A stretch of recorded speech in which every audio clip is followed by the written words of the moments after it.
still a few issues with it, like managers putting in pinch hitters in the first inning and stuff like that, which is kind of weird. But other than that, it's such a great game. Waiting for there's two new volumes of all-time greatest teams coming out for Diamond Mine Baseball. Waiting on that one. We'll be continuing the Boston.com tournament and getting ready for McGreevy, which I'm hoping to start next week. All right. Now, all that being said, last night I was showing you guys using Gemini, which is extremely powerful AI assistant. And I play with a lot of these, man, believe me. But I'm doing well, Jack, and I hope you're doing well too. Good to see you here, my friend. So this generated, as you guys saw, super in-depth wall o text and stuff like that. So I decided to have it do an audio overview. I listened just to the first 5 minutes of it today because I turned off. I'm like, I'm not going to stay up all night for this. So I turned off my computer. It just continues to generate anyhow. It doesn't care. But what this generated, I was expecting just kind of, an AI voice. This just, it's a whole new ball game, if you pardon the intentional pun. And now my mind is racing with the things you can do. So what you're going to hear here in a few minutes, it created a panel discussion. So there's like a woman talking, and then there's some, right? It's just this whole, it created this conversation, and it's astounding. Again, I just expected, it's going to just generate an AI voice to read that wall of text. That's not what Gemini did. What it did, it's pretty freaky. So I'm going to wait for a few more people to come in here.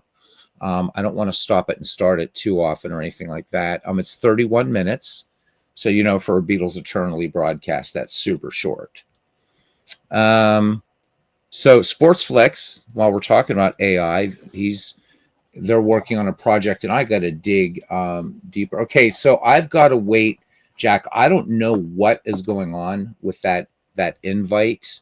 Hopefully John DFW will come in and he can just pop one in the Discord or pop one in the chat for you, man, because I definitely want you in there. I don't know why the damn thing doesn't work for me, because that's the official one he gave me. So hang tight, bud. Hang tight. So, I want you to be in the Discord, hang out. It's a great chance to talk to, message everybody outside of these broadcasts and stuff like that. It's a great community, and you get 2 and soon 3 baseball games. So right now what's available again is Pure Sim Baseball, Strategy Baseball, and then I'm hoping to put Old Time Baseball up there this week. And Old Time Baseball is a very, very, very important piece of baseball gaming history. You get 110 seasons of baseball. The ballparks still hold up to these days. So hang in there, Jack. I haven't forgotten about you, buddy. I've been answering you. I do check comments. But anyhow, I'm just now, my mind is racing with what other things. Even outside of baseball, but with baseball history and what could be done with Gemini. Again, I didn't expect what we're about to hear. I was just absolutely gobsmacked at this. So the next thing is I want to take this thing and see if Gemini can generate some photos and things like that based upon its research. Remember you saying, oh, yeah, man, I'll do that for you right now. I've got to go to YouTube to do that, so hang on. While I do that, dude, yeah, it's a gift that I give to everybody. It's a way to say thank you. So yeah.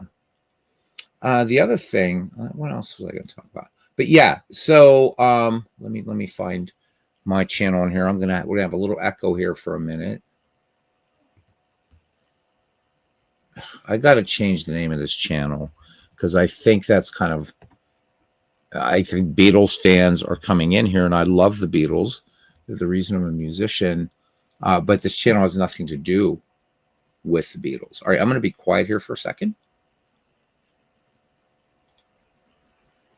Nothing to do.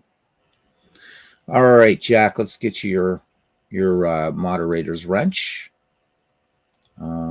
Yeah, hopefully. Oops. All right. So why is this doing what it's? Oh, I'm on the wrong channel. Hang on. I'm on the wrong account. I have like 4 YouTube accounts. I'm like, why the hell can't I give Jack this wrench? So hold on.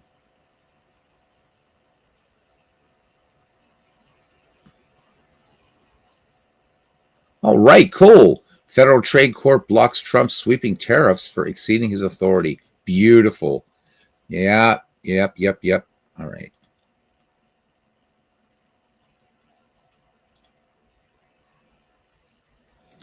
All right, Jack, let's get you hooked up here, man. The Eagles are good. I'm not a football fan. So I'm gonna have to take your word for it. I everybody knows that in here. I'm not a fan of American football. In fact, I'm not a fan of any. The only other sport I'm sort of a fan of is boxing. I'll tolerate hockey, but yeah. So if you're talking about the Philadelphia Eagles, that's pretty much all I know about them. Is they're a football team in Philadelphia. So yeah, thank God I'm blocking the tariffs. Nathaniel, how are you doing? Are you ready to have your mind blown, dude? I hope you are. So you weren't here for this last night. I don't know if you caught the broadcast, but yeah, I'm doing a lot of stuff with with AI, exploring different creative fire starters. So I'm not using AI to kind of create my art or music or anything like that, but I am using it for inspiration. But I'm also, because I'm such a geek and I want to learn every damn thing. I want to learn the name of every star in every galaxy. I mean, I have this insatiable hunger for learning. So, what I did last night is I was showing you guys. I've been watching a series on HBO called The Gilded Age, which is by one of my favorite show creators, story creators, whatever. He's the one that did Downton Abbey. Well, this is set in New York City, but years prior to Downton Abbey. This is set in the 1880s during what was termed the Gilded Age, a term coined by none other than Mark Twain, one of my favorite classic capital L authors from America. And what it created was amazing. But so I decided to have it do a deep research project on the formative years of baseball. So it generated, we were talking here for a while, and it produced this amazing, huge wall of text. And I noticed that one of the things that you could create on here is an audio overview. So here was me thinking, okay, it's just going to pop an AI voice on there and, pretty much read everything. So getting very busy with work. All right.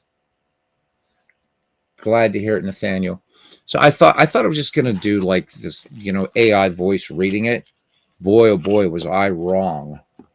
So what you're gonna hear, and again, I don't know what, with copyright laws and stuff like that or how this works. So saying this right now for YouTube, and hopefully I shouldn't get a copyright strike because AI is not copyrightable.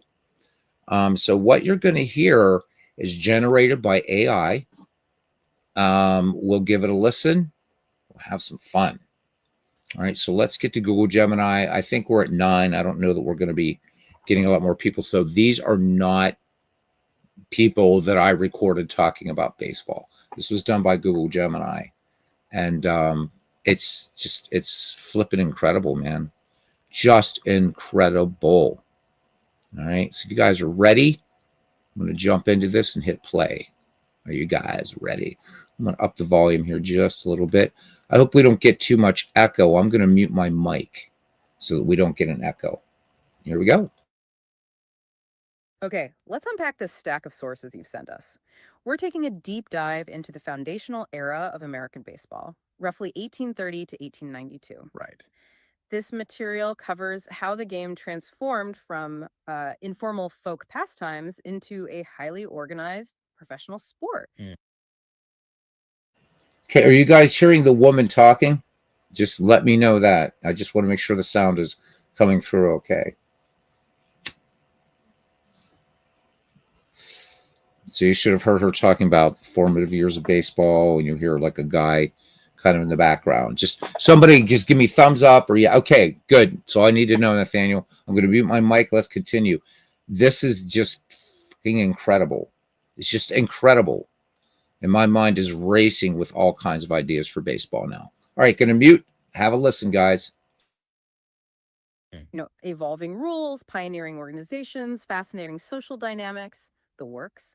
Our mission today is really to extract the most important nuggets, connect the dots, and understand the profound shifts that happened over these, 6 decades, laying the groundwork for the game we know today. Sort of like tracing baseball's DNA back to the beginning. Exactly. And what's fascinating here is how many elements we take for granted now emerged from a period of really intense experimentation and conflict, actually.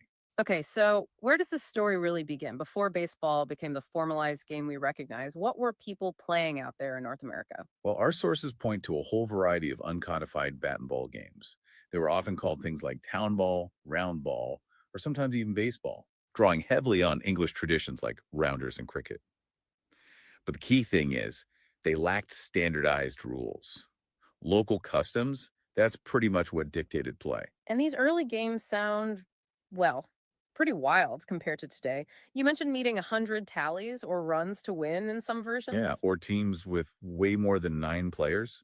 And the field wasn't even the familiar diamond shape. Exactly. You see descriptions of square fields, 4 bases, and sometimes even a striker stand. That's basically where the batter stood, located between first and fourth base. A very different layout. And the rules for getting a runner out were drastically different too. I saw mentions of soaking or plugging. What was that? Yes, this is a crucial difference. Fielders could put a runner out by, well, hitting them with the thrown ball while the runner was between bases. Hitting them, physically hitting them with the ball. Yeah, imagine trying that today. It made the game much more physically demanding, arguably rougher than the later versions. Wow. Plus, no foul territory existed initially, meaning all batted balls were in play. And outs could be 1 out, or all out, all out. One out, all out. What exactly? Yes, this is completely AI created. Completely. Hey, Hfield, how you doing? So, as I said last night, if you catch last night's broadcast, it generated this huge wall of text, and I thought it was just going to generate an AI voice on top of it and read it. I checked it this morning, and I was blown away. This is just incredible. It's absolutely incredible. So, I'm going to go ahead and mute. Yes, and so this is on This is on Google Gemini. All right. I'm going to mute, let you guys listen some more. This is really superb. Exactly did that mean in practice? The first out ended the side's entire turn. Precisely. Yeah. Imagine your team's entire time at bat ending the moment the first runner or batter was put out. That must have made avoiding that first out incredibly critical. It really did. It probably led to a very cautious style of early play compared to, the modern 3-out inning structure. Yeah. These details really highlight how varied and less refined the game was back then. The sources also point to earlier roots even before the 1830s mentions of English baseball in a 1744 kids book, a game in England in 1749, and American accounts like that 1791 Pittsfield, Massachusetts bylaw against playing near the meeting house. Right. So the idea of base running games was definitely bubbling up from various sources, it seems. It was, and that's a key insight from these sources. Baseball wasn't invented whole cloth in a single moment or by a single person. It really evolved from this rich tapestry of existing pastimes, with local variations dominating before any real standardization. And that practice of soaking, in particular, highlights just how different the culture and physicality of the game was compared to later developments. Okay, so things were quite decentralized and variable. Then comes the New York Knickerbocker Club in 1845. They're often credited with writing the first real attempt at standardized baseball rules. What was their contribution? Well, the Knickerbockers were crucial early standardizers, particularly for what became known as the New York game. They were driven by a desire for more orderly play, among these gentlemen's clubs. Right. So they formalized a set of 20 rules in 1845. The committee included figures like Duncan Curry, William Wheaton, William Tucker, and Alexander Cartwright scribed them down. Cartwright. Wasn't he the umpire in their first game? He was. He even umpired their first recorded match game at Elysian Fields in Hoboken, New Jersey. Famously fined a player 6 cents for swearing, which shows they were pretty serious about decorum. Huh. Okay, so were these rules totally new or were they building on what was already being played? The sources reveal they were more evolutionary than revolutionary.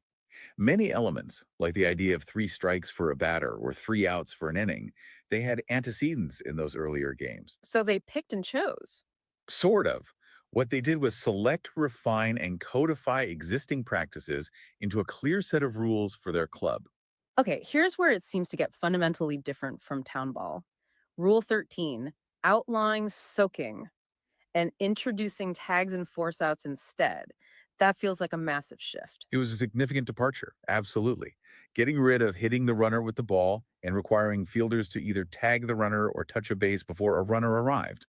That fundamentally changed defensive strategy. How so? Well, it shifted the focus from, raw physicality and aiming to hit someone to requiring strategic positioning, quick reflexes for tags, and understanding force plays.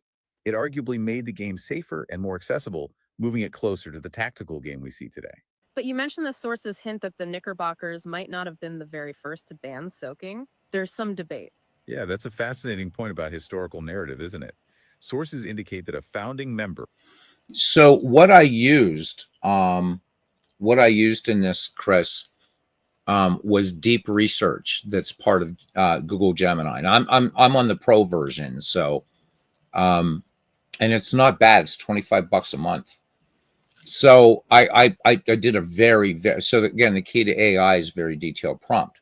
So I said I want an in-depth study of the formative years of baseball, beginning with 1830, going up to the year before the first modern baseball season, which was 1893. So taking up to 1892. I did not specify, however, that I wanted multiple speakers. So what this did was, I mean, Google underselling themselves here a little bit. It's just, again, an audio overview. I just thought it was just going to read to us.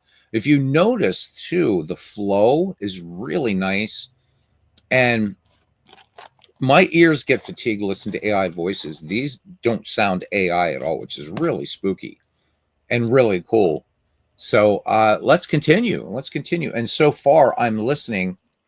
It even properly mentioned the first man ever fined in baseball for cursing, for swearing. I remember reading that in Dr. Harold Seymour's book, Baseball, the Early Years. This thing, if you watch the broadcast last night, you just skip around and look at the deep research. And what's really cool about Gemini is that it will show you step by step what it's doing. It lays out a research plan. This is just incredible, right? Yeah. So what it can become exactly. So let's go ahead and listen to some more. I'm going to head and mute my mic and bring up Forbes Field again.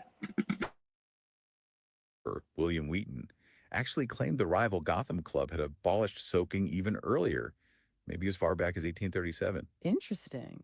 It shows that even seemingly foundational moments in baseball history have contested origins.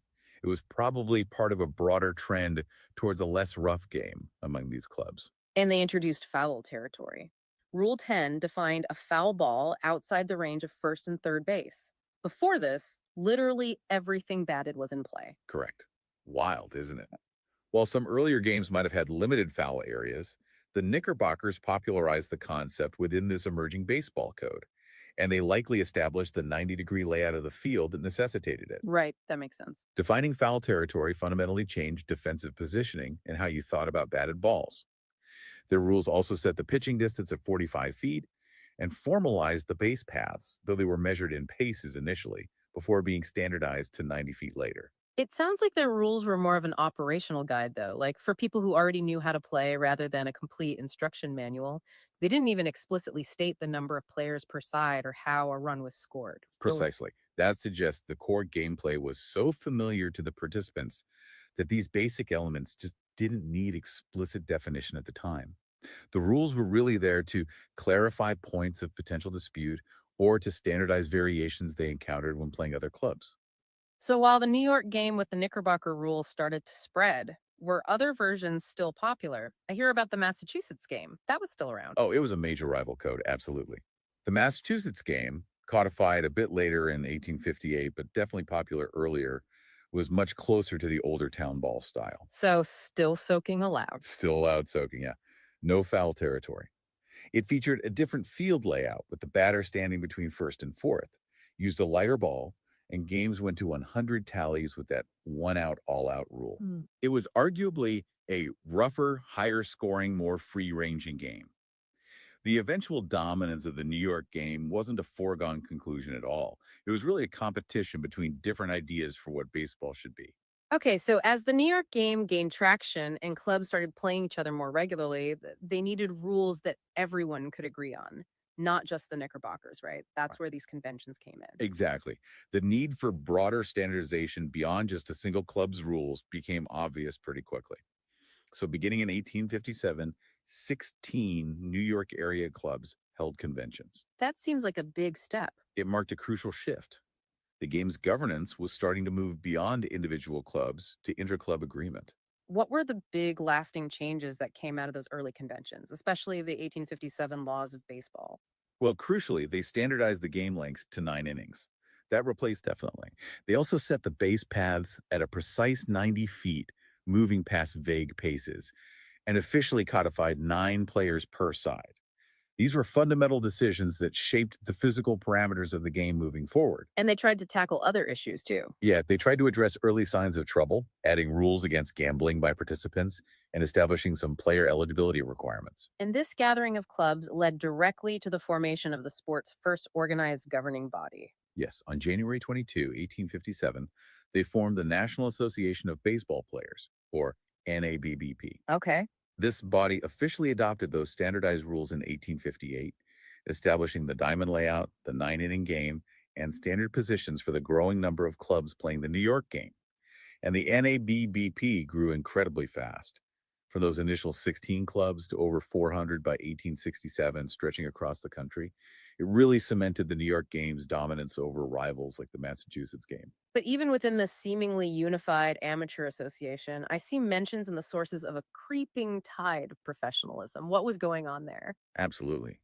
Despite the NABP's stated amateur ideals, clubs were finding ways to secretly pay players to gain a competitive edge. The sources note this was happening quite early. Really? Even back then? Oh, yeah. The NABP even investigated the Athletic Club of Philadelphia for paying players back in 1866, but took no real action. That shows how widespread and difficult to control it already was. By 1868, the prominent baseball writer Henry Chadwick observed that most of the top clubs were clearly violating amateur rules. The competitive pressure was just driving clubs towards paying for talent. So the NABP eventually had to just acknowledge reality. Pretty much, yes. Yeah. In 1868, they officially created a professional category within the association. This allowed clubs to openly pay players starting with the 1869 season. It was really an attempt to regulate something that was already happening under the table. There's a really difficult point in the sources from this NAPP era, the institutionalization of the color line. Can you speak to that? Yes, this is a critical and frankly dark moment in the sport's history, documented in these sources. In 1867, the NABBP formally barred the admission of any clubs composed of colored persons. Formally barred them. Formally. This occurred specifically when the Pythian Baseball Club of Philadelphia, which was a prominent African American team, was nominated for membership and then denied. This decision didn't just reflect existing societal racism, it actively institutionalized racial segregation within organized baseball. Yeah. It set a tragic precedent that would deny opportunities to Black players for generations. Yes. Okay. Shifting gears slightly, how did the Civil War impact the game during this period? You'd think it would have halted everything. You'd think so, but paradoxically, the war actually acted as a catalyst for the spread of the New York game. Really? How? Well, soldiers from different regions were exposed to each other in military camps, and they played the New York game. There are even documented games in prisoner of war camps. So when they returned home, they took this version of baseball with them. Mm. That accelerated its geographic diffusion and standardization across the nation. And even during the war, the NABBP kept holding conventions and continued to refine rules, like formalizing the fly catch for fair balls in 1864. Okay, so professionalism is now officially on the table in 1869. Which team really took that idea and ran with it? That would be the Cincinnati Red Stockings. Under manager Harry Wright, they became the first openly fully salaried professional team. They assembled a roster of 10 paid players, including stars like Harry's brother George Wright and the pitcher Asa Brainard.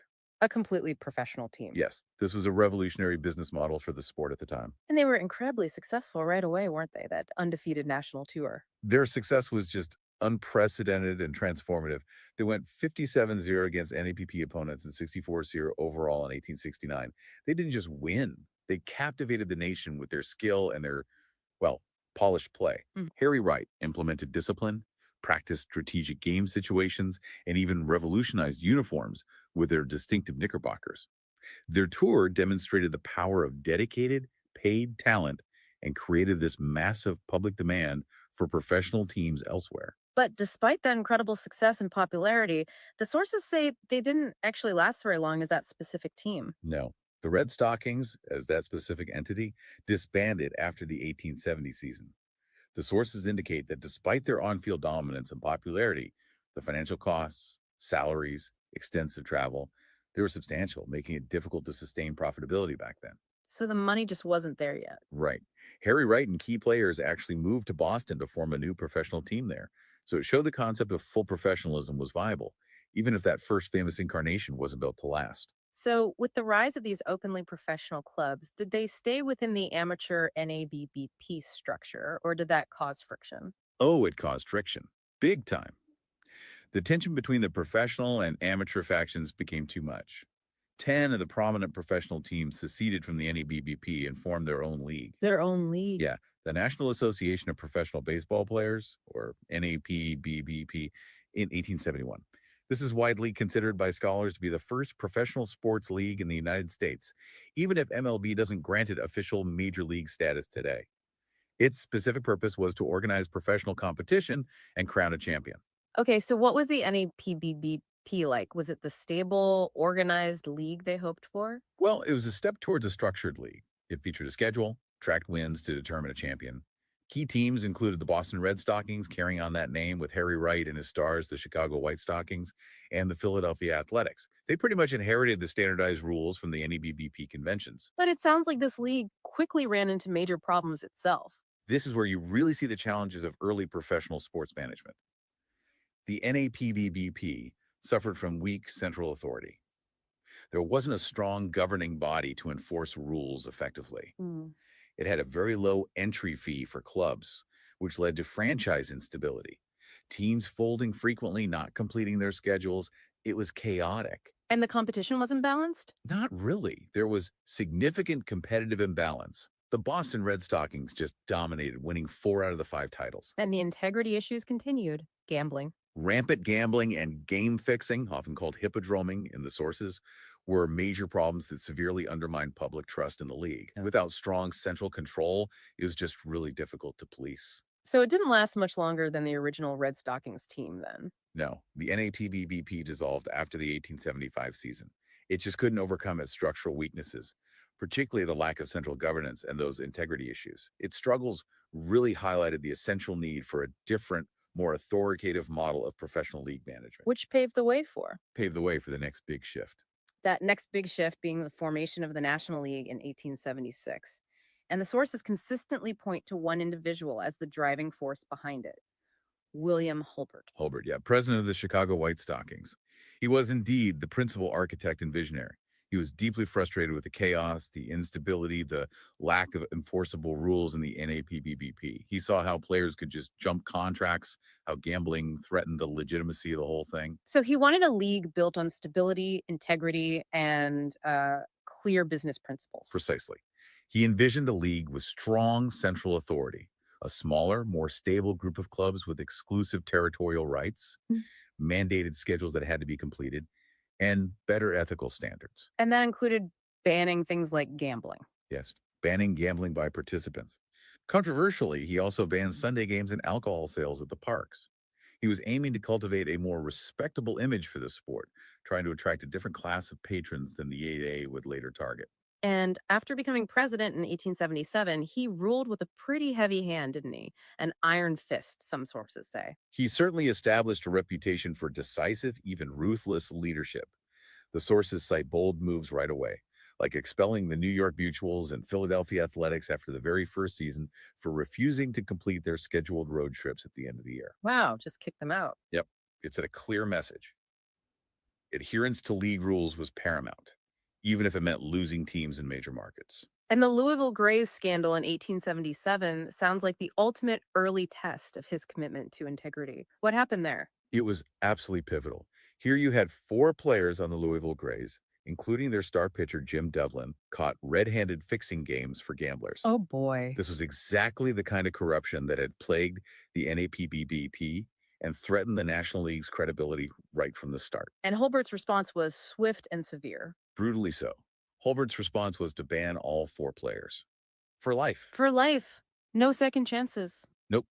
No appeals, no second chances. This sent a shockwave through baseball. It actually cost the league 3 franchises when Louisville and 2 others folded in the aftermath. But it established a critical precedent against game fixing. It demonstrated the league's commitment to integrity, even at a significant cost. He also introduced league hired umpires, which must have helped with consistency and fairness. Yes, another move to bolster integrity and standardize officiating, moving away from the potential biases of local or club-appointed umpires.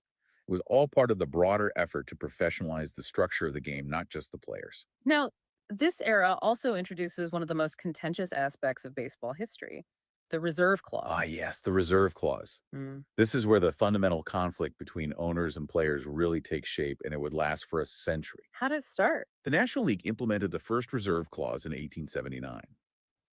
Initially, it designated 5 players per team who could not sign with another club after their contract expired. The stated idea from the owners was to promote stability, prevent wealthy clubs from simply buying up all the best talent, and ensure some competitive balance. But for players, it essentially bound them to their team indefinitely. Exactly. For players, it meant their team held the rights to them essentially forever unless they were traded or released. It severely restricted their movement and suppressed salaries by eliminating competitive bidding between teams. And it expanded over time. It did. By 1887, teams could reserve their entire roster. This clause became a huge source of player-owner tension, shaping labor relations in baseball for the next 100 years. So while the NL was establishing this more structured, business-oriented league, a rival popped up in 1882, the American Association. Why did that happen? What was their angle? Well, the AA emerged partly as a reaction against the NL's stricter model and its target audience. The immediate catalyst was the NL expelling the Cincinnati Club in 1880 for violating Hulbert's ban on Sunday games and alcohol sales. Ah, the forbidden beer and Sunday ball. Exactly. Owners who felt the NL was too rigid, maybe a bit too stuffy, saw an opportunity. And that's where the nickname Beer and Whiskey League came from, right? Precisely. The American Association deliberately positioned itself as a more populist alternative. They allowed alcohol sales, they played games on Sundays, which was huge for attracting working class fans who often only had Sunday off. They lowered ticket prices, often 25 cents compared to the NL's 50 cents. And they placed teams in river cities and markets the NL initially avoided. They actively targeted a broader audience. The sources really highlight the contrast. NL aiming for stability, integrity, business principles, higher prices, AA going for populist entertainment, lower prices, Sunday games, alcohol. They really represented different visions for the sport's future, didn't they? They absolutely did. And their rivalry was intense. It actually led to the first versions of the World's Championship Series between the 2 league champions Mm. from 1884 to 1890, an early precursor to the modern World Series, although they were often less formally organized exhibitions back then. Okay, the 1870s and 80s also seem to be a period of incredibly rapid and constant rule changes, especially around pitching. It sounds like it went from strict underhand to allowing wrist snaps, then sidearm, and finally overhand. That's a lot of change quickly. Yes, this era was just a dynamic search for balance between offense and defense as players' skills evolved. The sources show pitching delivery rules evolving really rapidly, Like how? from strict underhand to allowing a wrist snap in 1872, which enabled curveballs, a huge development, then legalizing sidearm delivery in 1884, and finally permitting full overhand pitching. That happened in the NL in 1884, and the ADA followed in 1885. And legalizing overhand must have been a fundamental shift. Oh, massive. Yeah. Give pitchers much more velocity and movement, really changing the balance of power. And the batting rules seem to have been a moving target too. The strike zone definition kept changing, and the number of balls for a walk or strikes for an out seemed to change almost yearly. They were constantly experimenting. You see the number of balls needed for a walk progressively reducing from 9 balls in 1880 down to 4 by 1889. And strikes for an out finally settled at 3 by 1889 after some fluctuations. It just highlights the struggle to find the right balance between hitting and pitching. And the sources even mention that in 1887, walks were temporarily counted as hits. Seriously. Seriously, walks counted as hits for one season. It dramatically inflated batting averages, as you can imagine. Why on earth would they do that? It's a fascinating detail that shows how much they were still tinkering, perhaps trying to boost offensive statistics, which were lagging against the increasingly dominant pitching, especially once overhand was fully allowed. It significantly changed batting strategy for that 1 year. Then they scrapped it. Makes sense. Other rules, like a batter being awarded first base after being hit by a pitch, were also formalized around this time in 1887. What about fielding? I read it was barehanded for a long time, but then gloves started appearing. That must have hurt. Barehanded fielding was the norm for many, many years, but the advent of harder throwing and eventually overhand pitching made it increasingly painful and dangerous, especially for catchers. I bet. So sources cite catchers like Doug Allison, Charles Waite, and Albert Spaulding as early adopters of padded gloves in the late 1870s. Masks adapted from fencing by Fred Thayer for catcher, James Ting, and chest protectors followed for catchers in the 1880s. But fielders were slower to adopt them. Much slower. Fielders didn't widely adopt gloves until the late 1880s, maybe early 90s. Figures like Bib McPhee famously played second base barehanded until 1896. It was a slow cultural shift towards player protection and eventually fielding efficiency. Even base running rules changed, like overrunning first base being allowed starting in 1870. All right. And stolen bases being officially tracked starting in 1886, although the definition was quite different back then, apparently. Exactly. The definition of a stolen base was much broader than today's. It often included taking an extra base on a hit or even advancing on an error, not just stealing cleanly on a pitch. So those old stats aren't directly comparable. Gotcha. And the equipment itself was standardized. The ball was set to roughly its modern specs in 1872, with Spaulding's ball becoming the official National League Ball in 1878. Bats also got maximum length and diameter rules. And there was even that brief, strange experiment in 1885 allowing a flat side on the bat, another attempt to boost hitting that didn't last. A flat bat. Wow. Okay, so all these constant rule changes combined with the restrictive reserve clause, it sounds like the player owner tensions just built and built throughout the 1880s. They did, and they absolutely exploded at the very end of this era. Player discontent over the reserve clause, which they saw as unfair bondage, basically, and attempts by owners to cap salaries with measures like the 1889 brush salary plan. What was that? It categorized players into tiers and set maximum salary limits for each tier. Players felt they weren't getting a fair share of the game's growing profits and lacked basic rights. It all came to a head. And that led to the formation of the Brotherhood of Professional Baseball Players, led by John Montgomery Ward. Right. Ward was a star player for the Giants, but he was also highly intelligent, a lawyer. He became the president of the Brotherhood, which was the sport's first real union. And he fought the owners. He fiercely challenged the legality and fairness of the reserve clause, fought for better conditions, more player agency. His manifesto famously, and very controversially at the time, compared the reserve clause to a fugitive slave law. That highlights the players' deep sense of being unfairly tied to their owners. And they took the incredibly radical step of forming their own league as a direct challenge, the Players' League in 1890. It was a direct existential challenge to both the National League and the American Association. The Players' League was revolutionary in its structure. It was conceived as a cooperative enterprise where players would actually have shares in the clubs, a voice in management, and share in the profits. Wow. Player-owned teams, basically. It was an attempt to fundamentally redistribute power and wealth in the sport. Very radical for the time. And they managed to attract most of the game's biggest stars, didn't they? Pulled them away from the NAA. Yes, the sources indicate that the promise of higher salaries and better conditions drew a huge number of players, estimated 56 from the National League alone, plus many from the AA. The league had 8 franchises, often strategically placed in cities to directly compete with existing NLROAA teams. John Montgomery Ward served as its president, and the Boston Reds won the championship in its one and only season. But despite attracting the talent and having this seemingly popular vision of player control, the Players' League collapsed after just 1 year. Why did it fail so quickly? This is where you really see the power of the established leagues and, frankly, financial realities. The three-way competition between the NLL, the AA, and the PL was financially ruinous for everyone involved. They just couldn't sustain it. Right. The sources indicate the Players' League actually outdrew the NL in competing cities, but they all lost significant money.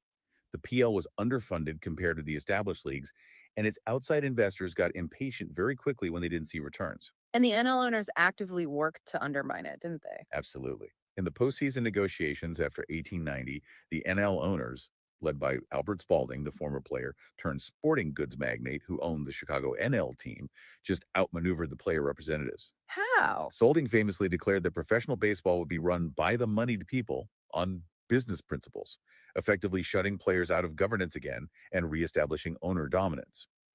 The established leagues also used various tactics to sabotage the PL and financially strain players who were eventually willing to return to the NL or AA under the old reserve clause terms. So the Players' League disbanded in early 1891, a failure in terms of longevity, but a huge moment for sports labor history, it sounds like. Absolutely pivotal.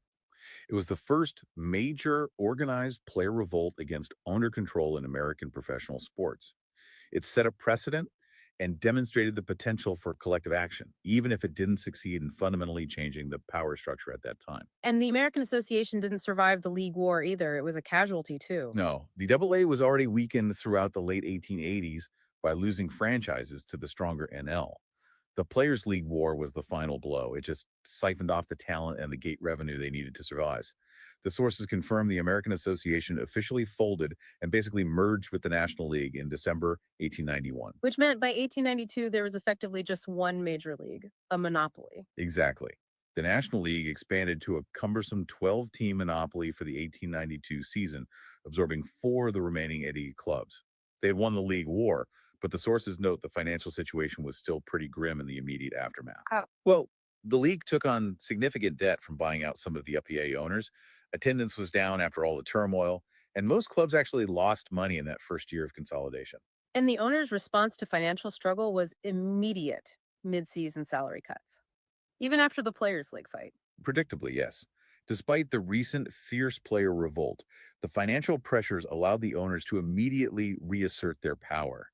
Mid-season salary cuts of 30–40% were imposed across the board in 1892. Wow. Owners threatened to just release players who refused to accept them. The reserve clause was firmly back in place, and the player movement that the PL had briefly offered was completely gone. So by 1892, the core rules were mostly settled. 9 innings, 90 feet bases, 3 outs, 4 balls, 3 strikes, overhand pitching. But the sources mentioned they were still experimenting, like with the split season. Yeah, even with the fundamental framework largely in place, they were still tinkering, still trying to find the right formula for both competition and profitability. The split season in 1892, dividing the year into two halves with the winners playing off, was an experiment that proved unpopular and financially unsuccessful. It was quickly abandoned. And there was another big change coming. And significantly, they were already planning the major jump in pitching distance, moving from the effective 55.5 feet, measured from the back line of the pitching box, to the modern 60 feet, 6 inches for the 1893 season. And the sources explicitly state that 1893 distance change was specifically to boost offense. Pitching had gotten too dominant again. Yes, it was a direct response to pitching dominance, which had increased dramatically with the legalization of overhand throwing and curveballs. They were trying to restore some balance between hitting and pitching, showing that even after decades of evolution, the game was still actively being shaped and adjusted. Despite all this conflict, league wars, labor disputes, financial instability, the game was still widely considered America's favorite pastime by 1892. It had that hold already. It was deeply embedded in the national culture by this point, yes. Although it definitely battled image problems related to gambling and sometimes rowdy fan behavior, and that NLLA split reflected some class differences in fan bases.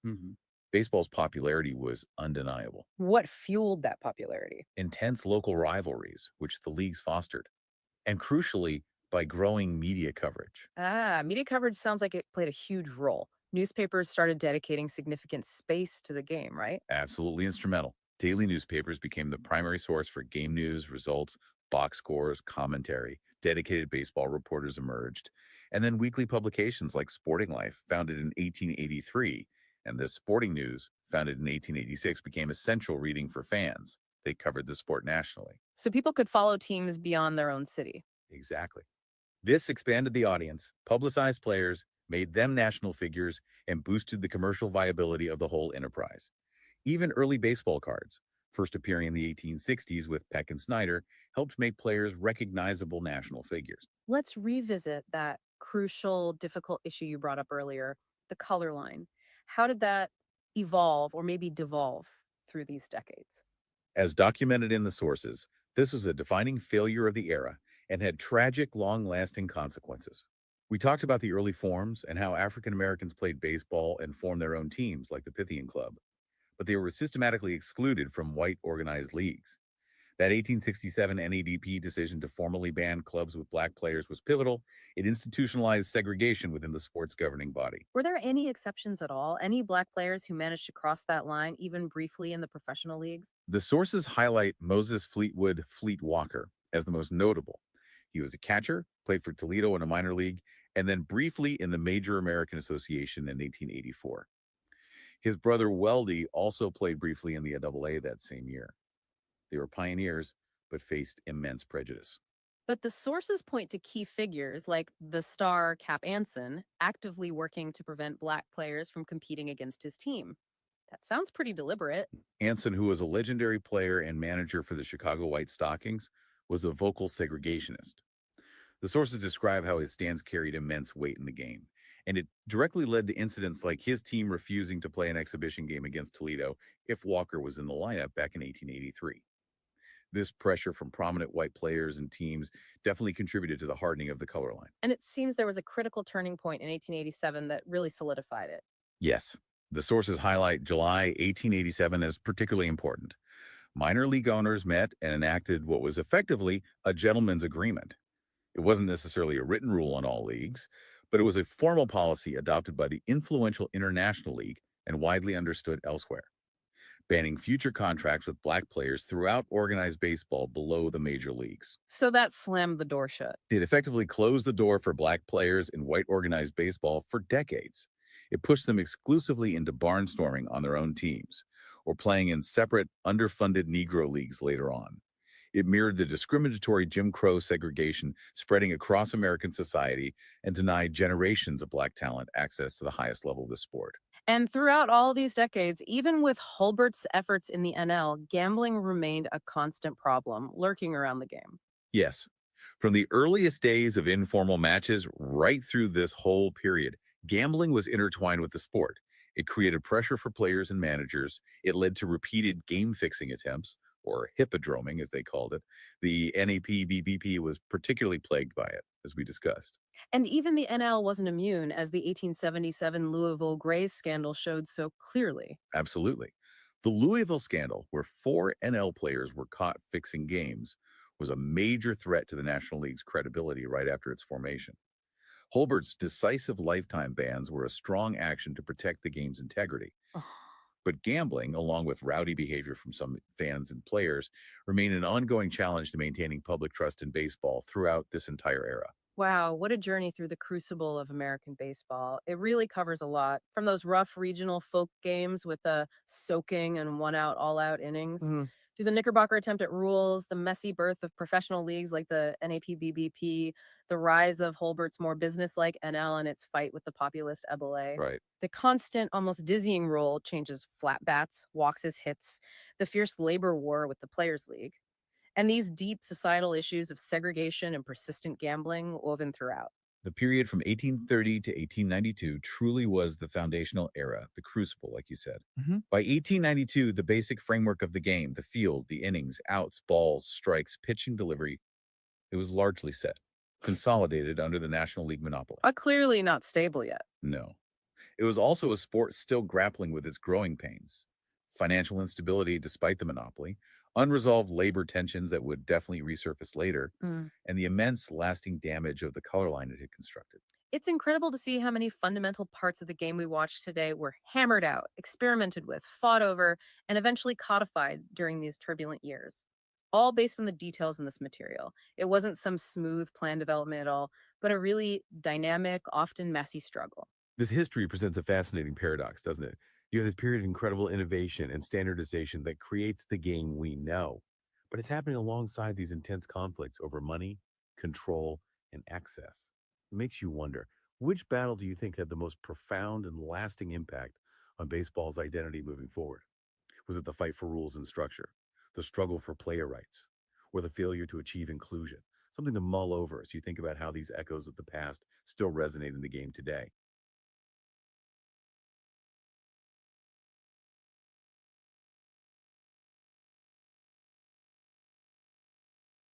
So, like, wow.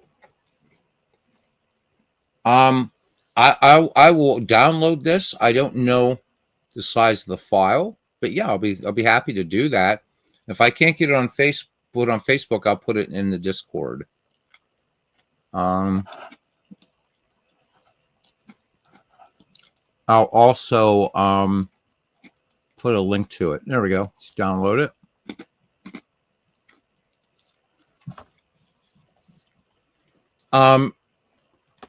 This was incredible. Just incredible. What it did. I'm munching on pretzels. I'm talking to you. Is this actually downloading?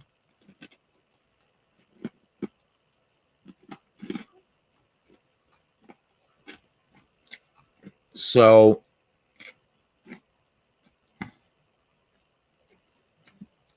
there we go. Let me at least give you the link to this. I don't know if it's actually downloading or not. I have no idea. So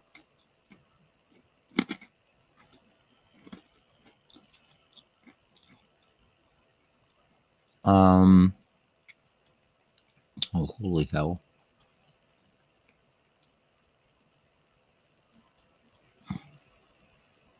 There. So anybody that has this link, there we go. There's the link in the chat. So what impressed me about this was the flow. This was just bloody brilliant, man. Really brilliant. So now we topped out at 12. And hopefully more people will catch this after. I know that I get that we're largely a baseball gaming community, but there's a lot of us that love the history of baseball. And so I don't know, man. This is just absolutely just incredible. So I'm starting to think of other things I might be able to do with it, even baseball related. Like, could it recreate with announcers a baseball game in history? Wouldn't that be amazing? Complete with sound, everything. I might be pushing it, but I'm going to try it. Not now. But what I would suggest, if you guys want to try something like this, don't just type in your prompt, but make sure you hit deep research first and then do your prompt. Okay. Just incredible what this can do. And even though this is not baseball related, I want you to see what else it will do. Pardon me. So this was the thing that it ended up doing on the Gilded Age. Generated a website, infographics, learn more, the whole thing. So just purely from an educational standpoint, how you could tailor such things like this. It's just incredible. I know there's a lot of, a lot of the guys in here last time were talking about how they use AI for certain things. And nothing wrong with learning, man. There's never anything wrong with learning. Wow, what can I say? I mean, you hear AI a lot if you're watching YouTube, and you can tell they're AI voices. But there was emotion, there was inflection. The voices were very articulate. And by the way, because it's still not settled, I will just say that I'm using this under fair use. We're broadcasting, so this is not any broadcast by anybody. This was AI generated, but nonetheless, just to avoid any possible copyright strike, I'm using this under fair use laws of copyright for learning purposes. So there we go. That should cover me because it's true. John, could you do me a favor? The Discord link that you keep sending me to invite people doesn't work. Would you mind popping it in the chat? Because Jack Dawson wants to join the Discord, and every time I send it, it's like I put it in chat, and it gets like he gets an invalid, and other people get invalid. I guess the Ned McGreevy Discord hates me. If you wouldn't mind taking a sec, John, just to pop it into chat, that would be awesome, man. Hope you're doing well. Yeah. So, I mean, just absolutely brilliant. I am so like, so as a magician, as a slave hand artist, you know,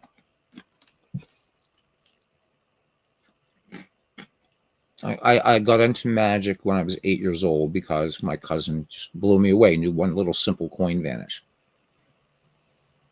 As you progress in magic, the price you pay to be a magician is you kind of lose that sense of amazement to watch magic. But I'll tell you what, when I started playing this morning, I had that same feeling. I mean, I know it's all tech and everything. This isn't like watching a magic effect, which is technology in its own way. But I mean, you know, were there a couple little problems I noticed? Yeah. You know, they were kind of, you know, abbreviating the leagues after a while, you know, NL. And they were trying to say the National Association of Professional Baseball Players. They could have just called it the National Association. There's a little volume change at one point. It was probably a loop. But all things considered, and the fact that, as I showed on last night's broadcast, how many sources this thing was scouring, and to put it together, I swear to you guys, and you guys that were here last night, you saw, I didn't ask to make this a podcast. I was asking it to do deep research on the formative years of baseball in the 19th century.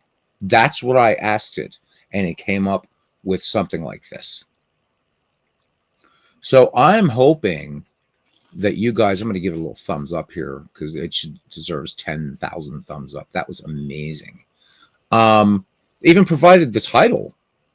I mean, and it just pulled, and I was showing, scrolling, the amount of, I mean, this thing was pulling from Sabre, it was pulling from Baseball Reference.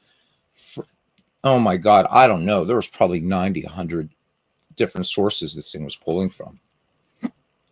And to create it in a sort of podcast interview format, I mean, you know, it'd almost be like somebody talking to baseball's, you know, official historian, John Thorne, right? Pretty crazy.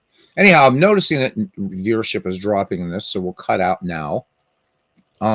People want to come in here and see games, and there's nothing wrong with that at all. But, you know, I've always been honest from the inception of this channel that this is also about baseball, period, and about its history. And so I hope that those of you who hung around and watched it, we did peak out at around 12, 13, something like that. And those of you that watch it, or listen to it, I should say, later on, I hope you enjoy it. Hope you learn something from it. I'm you know, listening closely. And it will warn you that Gemini can be inaccurate. I didn't hear anything that was anomalous, anything that was wrong. You know, I wish it would have gone further to, but again, maybe it was beyond the scope of it, you know, to talk about, you know, it was talking about overhand pitching. Well, I would have liked to have heard Jim Creighton's name message, he's considered the father of the fastball, Candy Cummings with the curveball. There was no mention of the Union Association, but you know what? That's picking nits, man. I could probably have it expand on this, but what you basically heard there, I think, would be a freshman, sophomore level, so in a university level, or like say a high school honors course or AP course for a half hour. And that was great. So I hope some of you will not be afraid, find this useful. It is indeed a brave new world, gentlemen. So if you're having problems with Discord, you can always use .cord, Discord, Datcord, Parallel League coming in with the expected pun. Love it. So I don't know. Hopefully John will be able to put this, put the chat or the link to Discord. And remind you guys that hopefully this weekend I will be making old time baseball available. So you have 3 baseball games that you can download now on the Discord. That will be in, I don't think Old Time Baseball has a channel, so it'll just be in other baseball games. And I hope you guys enjoy it. I've done some tutorials in Old Time Baseball. If people download it, like it, I do got to show you some tricks with it to get it to play a good game of baseball for you. All right, so I don't want to bore you guys anymore. I just will tend to get academic at some points, and tonight and last night, one of those nights. Quick reminder before I sign off that it's basically a quality of life bug squashing release today of Pocket Pennant Run. So this isn't the big sexy one yet. That's coming, and at least for those of you who got the email, what's coming is player picks, and I've seen them. So, you know, Paul swore me to silence, but now that's on the email. The player picks look great. So I'm waiting for that to drop in Pocket Pennant Run so we can start our pick a game from history and play it. So, you know, the other thing that's really cool about this is the things that you can do. You can generate quizzes with this thing. It's just incredible. Wow. So, you know, like, so it's going through its research, analyze its results, create a report. And then I just wanted to do this generate audio overview, and bam, that's what you just listened to. So thank you guys. No game tonight. I think this was good enough. I can't follow something like that. So that it's just impossible. There was Jack was talking about Don Broad baseball, so I want to clear up some confusion about that. Parallel Link says enjoyed the presentation. AI only in its infancy, but to do that, and again, Parallel League, I didn't ask it to create a podcast format. I didn't say create an interview for anything like that. I had it generated this mega huge article, and I just wanted an audio overview, and it created this absolutely brilliant podcast interview format, and I didn't even ask it to do it. So I'm spinning with a billion ideas with this. Anyhow, back to the baseball games really quickly. So there was some confusion about Dombrov baseball and getting that for free on the Discord. The only way to get Dombrov baseball for free is to go to the website to get it. It's pretty much 100% functional. There are a few functions that are limited that'll give you a chance to try out Dombrov baseball. As I've said quite a few times, once you get past the very, very clunky and egregiously, it is just aesthetically unpleasing. I've begged Richard, please go back to the old interface. The community wants it. I want it. I'll design one for you. He wants to stick with this one. It's his baby. Once you get past all that and you navigate it, it's a good baseball game, a great adaptation of Sports Illustrated baseball. However, that's not one of the games I'm offering for free in the channel. Just get the game free at Dombrov. If you like it, get the full version. It's worth it, because then you know everything's working at that point. So the games that are available now are Pure Sim Baseball and Strategy Baseball, and this weekend I'm going to put up Old Time Baseball. And there's Aaron Reed. Aaron, you missed that audio overview, man. So I'm going to put the link in the chat for you, my friend, so that you can listen to it at your leisure.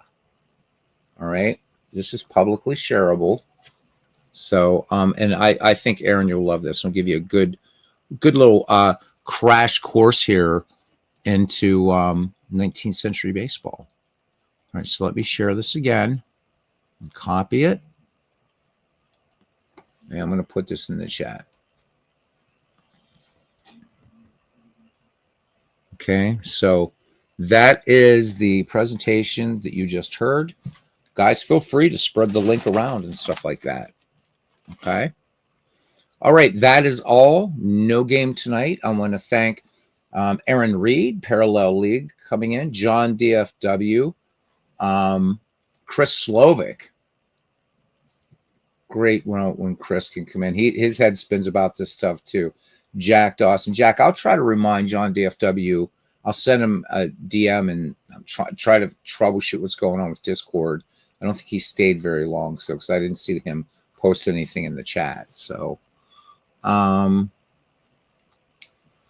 who else? Cousin Ken Castro is at the NHL playoffs, so this would have been perfect for him to listen to. Hopefully, he'll catch it on the flip side. I think he would have liked it. Hfield 07 was with us tonight. Thanks, buddy, for coming in. And Nathaniel Advocate 8 Nate, of course, in here. Always happy to see him. It's a rare treat. Jack Dawson was the first one in our virtual thingy tonight. All right, guys, until the next time, and you're very welcome, Nathaniel. Till the next time, see y'all round the batting cage. Good night.